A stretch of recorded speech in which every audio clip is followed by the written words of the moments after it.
After a megalodon escapes from the Mariana Trench and advances towards the beaches, a retired lifeguard must return to active duty and hunt down the titanic shark that will devour everything in its path. Today we'll be recapping the story of the 2018 movie, The Meg. Deep in the Philippines, Jonas Taylor and his rescue team make their way to a damaged submarine and begin to save survivors. Amidst the mound of bodies, Jonah finds a wounded soldier and puts him on his shoulders to carry him to the rescue vehicle. But just as they are about to arrive, something hits the submarine and it begins to shake. As people try to make sense of what's going on, a colossal creature starts pounding on the submarine and smashes the hull right where Jonas is standing, allowing him to see the imprint of teeth twisting the steel. In a panic, the lifeguard leader orders his team to go to the rescue vehicle, but the impact has jammed the hatch and some members end up trapped. Wanting to help them, Taylor prepares to return when he realizes that the sea monster is still pounding on the hull and that the submarine is flooding. Afraid of losing the survivors he has already rescued, Jonah decides to close the hatch of the submersible and escape with only the men inside, but no one approves of his decision and Dr. Heller blames him for the elimination of his friends. 5 years later, a group of scientists are on the Mana 1 platform near the Chinese coast when the project's main investor comes to visit.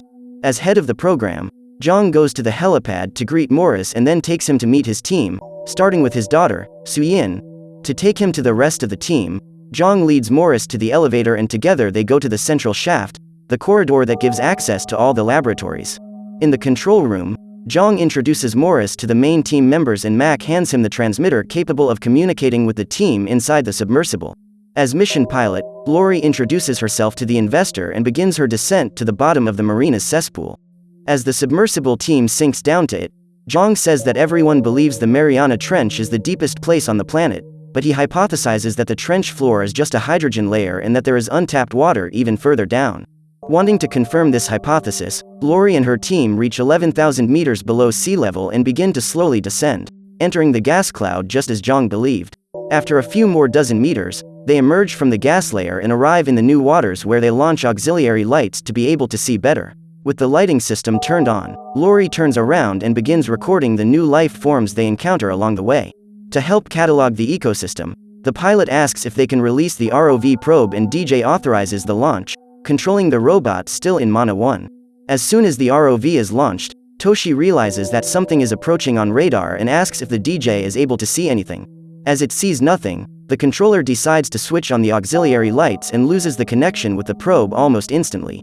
Wanting to understand what happened, Lori also activates the lights and turns the submersible to look for the ROV, but they are also hit and end up losing connection with Mana 1, being trapped and incommunicado in the middle of deep waters. Unsure what to do, Mac arranges a meeting with the team members and Heller says he can still monitor their vital signs, confirming that everyone is alive.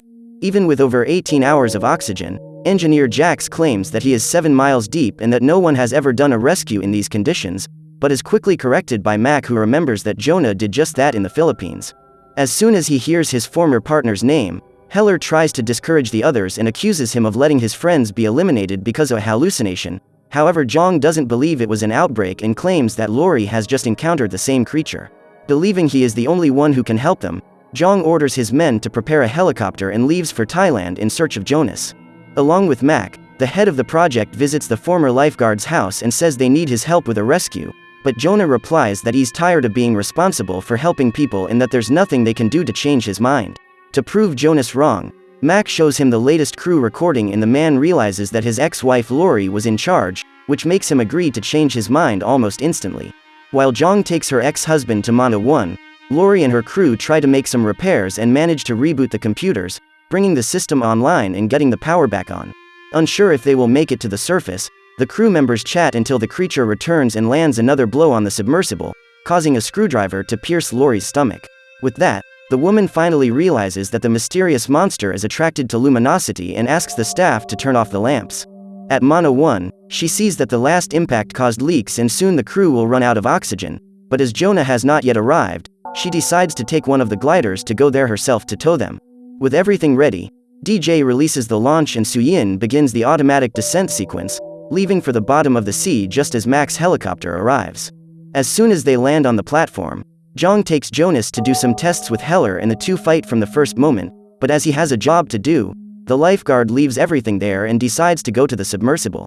Inside, the man meets Suyin's daughter who helps with the checks and makes him promise to bring her mother home safely.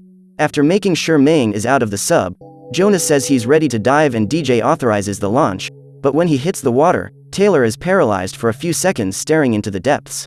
When he finally decides to move, the lifeguard shuts down everything that is not essential and redirects 240% of the power to the motors, which makes the submersible descend extremely fast and causes various damages to his body because of the pressure change.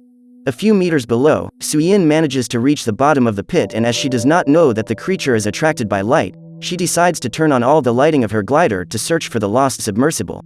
When she manages to find it, the woman approaches and starts the countdown, only to be hit before she can fire the magnetic hook. After stabilizing, the woman starts looking for what she hit when suddenly a giant squid wraps itself around the glider, squeezing the capsule and making the pressure increase even more.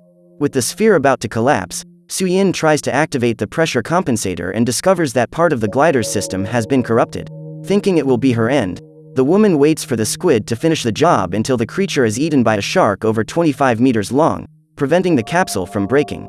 As soon as he sees the megalodon, Jonas says that it is attracted to light and orders Suyin to turn off the glider.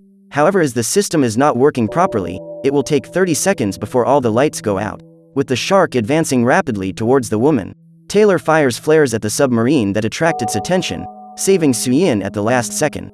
Taking advantage of the megalodon's distraction, Jonah orders Suyin to empty the ballast tank and the girl climbs to the surface, leaving the lifeguard alone to rescue Lori's crew.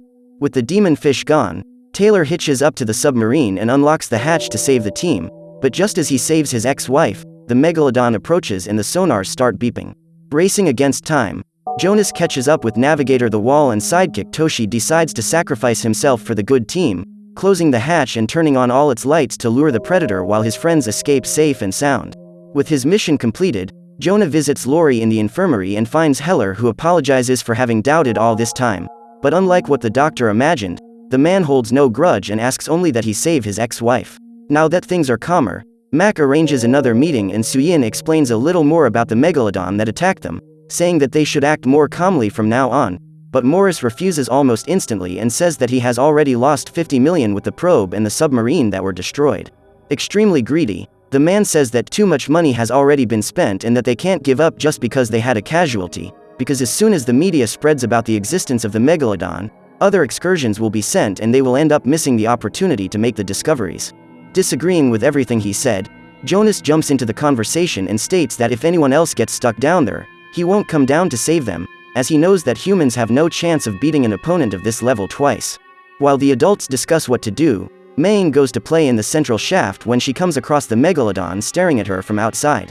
Wanting to make a meal, the shark tries to bite the girl, who starts screaming in the corridors, drawing the attention of the adults who run to look for her. After walking all over the platform, Jonah and Suyin manage to find Meng and see the megalodon devouring the whales outside. Wanting to understand how the creature got there, Jax starts checking on her computer and discovers that when Jonas's submersible passed through the hydrogen cloud, it ended up creating a low-pressure zone that must have sucked the shark inside. As soon as they finish the analysis, they receive an emergency signal from 3 ships that have sunk and decide to go there to see if the megalodon has anything to do with it. With a spare boat, they head to the coordinates and find the wreckage of a shark fishing vessel, but that irony of fate, the megalodon has already found them and decided to avenge his brothers.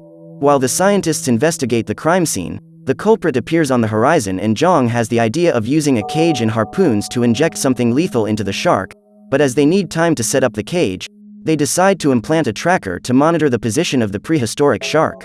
Thinking of a way to reach her, Suyin suggests that one of them should jump into the water and swim to the shark to place the tracker, defending the idea that if the person swims slowly, he will not be noticed by the predator.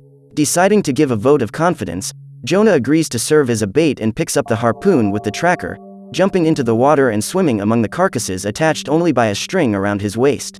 With extremely professional equipment, Taylor approaches the shark that suddenly dives, forcing him to put on his mask and look underwater to see if the predator is coming. Suddenly, the megalodon appears just under 10 meters away and Jonas takes the opportunity to implant the tracker in its dorsal fin. With the objective completed, DJ activates the crane that begins to pull Jonah with an extremely high speed. However, this was a big mistake, because as soon as he notices the vibrations in the water, the megalodon turns towards the human and swims with everything behind him, forcing Mac to put the engines at full power while DJ continues to pull the reel. Still, The shark manages to keep up with the speed and almost gobbles up Jonas, who is pulled into the boat at the last second. Now that they can track the megalodon, the researchers prepare the polycarbonate cage while Zhang injects the harpoons with enough atorphine charges to overdose the shark. With everything ready, DJ puts the cage in the water and Suyin jumps into it with the harpoon in her hands, waiting for the megalodon to appear while the wall throws tens of pounds of bait into the ocean. Following the smell of blood, a few lemon sharks approach and start circling the cage until they all disappear and Jax sees from the tracker that he is less than 50 meters away. With her nerves on edge, Suyin begins to look around looking for the shark that appears under the cage, hitting a headbutt that crumples the railing. After recomposing herself, the woman prepares the harpoon and aims at the megalodon's eyes, but he is smarter and moves away, returning after a few seconds to make a new attack and put the entire cage in his mouth. About to be swallowed with the cage, Suyin fires the harpoon into the shark's mouth and warns it that she is trapped inside, causing Jonah to jump into the water to help her. Guiding himself by the steel cable, the man begins to swim to the cage when the crane detaches from the boat, giving a jolt so violent that it causes the cage to slip out of the shark's mouth and knocks Suyin headfirst into the railing. Because of the impact, her mask ends up breaking and the woman begins to lose oxygen at an absurd rate, passing out within seconds. With the cage about to fall to the bottom of the ocean, the wall and the others use the ship's second crane to set a trap and throw bait into the water, luring the shark right into the steel cable. Racing against time, Jonah manages to open the cage and gets Suyin out at the last second, but while the human is swimming back to the surface, the giant shark comes bloodthirsty towards them and only fails to devour them because of the steel cable attached to its fin. As he struggles to reach them, the megalodon finally feels the effects of the atorphine and overdoses a few meters from Jonas, losing his life extremely quickly. Now that the biggest predator in the seas has been defeated, the lifeguard swims back to the surface and takes Suyin back to the boat. After a few hours, the woman wakes up and gets up to go back to work, discovering that her friends have managed to get the whole megalodon into the ship. Wanting to show off, the wall asks Jonah to take a picture next to the fish and DJ decides to move the crane just in time, knocking the navigator into the water. But instead of returning to the vehicle, the man continues to float in the water until he is gobbled up by a second megalodon that has come to devour the first. With the weight of the two animals, the boat ends up capsizing and the crew fall into the water, leaving them totally exposed to the attack of the new shark. After everyone climbs on the overturned hull, Heller and Jax realize they are further away and start swimming calmly towards their friends, but for some reason, even slowly the megalodon senses their presence and the group's doctor decides to sacrifice himself, moving wildly and attracting the shark so that the engineer arrives on the boat safe and sound. Even after so many casualties, the group of survivors know they can't stay there and grab some lifeboats to sail back to Mana 1. On the platform, Morris gathers the entire team and reveals that he has warned the Chinese government about the existence of the megalodon, asking them to send guided missile cruisers to wipe it out. Finally, the businessman announces that he will close Mana 1 until the shark is eliminated and says that the rescue ship will be dispatched the next morning, but shortly after the announcement, Morris grabs a helicopter and takes off carrying hundreds of pounds of demolition charges. Thinking to avoid further lawsuits, the billionaire manages to locate the megalodon and approaches where it is to drop bombs. After several explosions, the pilot confirms that the target is eliminated and Morris orders one of his staff to take the teeth as a souvenir, but after a few seconds of searching, the man returns saying that the creature had no teeth and that they had actually eliminated a whale. Looking at the tracker, Morris realizes that the megalodon is below them and orders his men to speed up, but he does not hold on tight and ends up falling into the water, being devoured by the prehistoric predator along with the whale carcass. At Mana 1, Mac discovers that Morris lied about the Chinese government and Jonah decides they will take care of it themselves. With that in mind, they take control of the rescue ship and start following the shark that is heading for Sanya Bay, one of the most populated beaches in all of China. Knowing that the attack will begin soon, the group of researchers dock near the coast and begin to prepare for the final battle, placing a cell phone in the water to imitate the sound of a whale and attract the shark. Unaware a megalodon is headed their way, the crowd of sunbathers is frolicking on the beach when the predator leaps out of the water and swallows a raft with all the people on it. As soon as they notice the shark, the swimmers start swimming in desperation and a man in an inflatable ball ends up being swallowed whole by the creature. With his endless hunger, the giant prehistorical shark is still not satisfied and swims towards the crowd that has been clustered in the center of the water. But just as the megalodon is about to complete his meal, DJ turns on his cell phone, which makes him change direction instantly, saving the swimmers from becoming the giant shark lunch. Near the boat, Suyin and Jonas enter the water with their gliders and wait for the shark to arrive. As soon as it appears, The former lifeguard turns his submersible around and tries to fire a missile at it, but as the predator is too close to the boat, Jonah decides to take it away and ends up on a coral reef. Navigating the rough terrain, Taylor ends up hitting the ballast of his submersible on the ground and loses some control, managing to recover shortly after. Even after all this, the man does not give up on the plan and begins to attract the predator towards Suyin so that she can shoot. However, even receiving a missile almost inside the mouth, the megalodon remains 100% intact. Noticing the explosion, the press helicopters drop their coverage in the bay and go near the ship to record all the action. However, one of the pilots ends up getting distracted and collides his aircraft with that of another broadcaster, causing both to explode and one of them to fall on the ship, forcing the crew to jump into the water.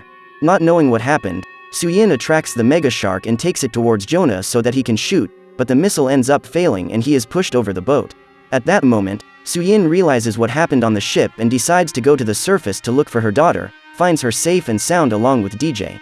Underwater, Jonas keeps distracting the megalodon until he decides to end it all once and for all. Determined to sacrifice himself, the man lunges towards the shark and pretends to swim upwards, but at the last second, he turns the glider downwards and uses the piece of metal in the ballast to tear the predator's belly open, opening a gigantic hole.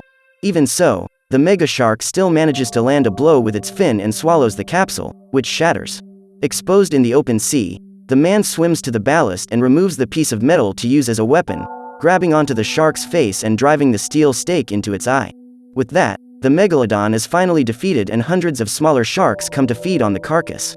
After Jonah brings Suyin to the surface, the group celebrates that they managed to survive and each of them goes on with their lives as normal, at least until the next mega shark emerges from the depths. So what did you think of this movie? Leave it in the comments below. And if you like the video, like and subscribe for more movie recaps. See you next time.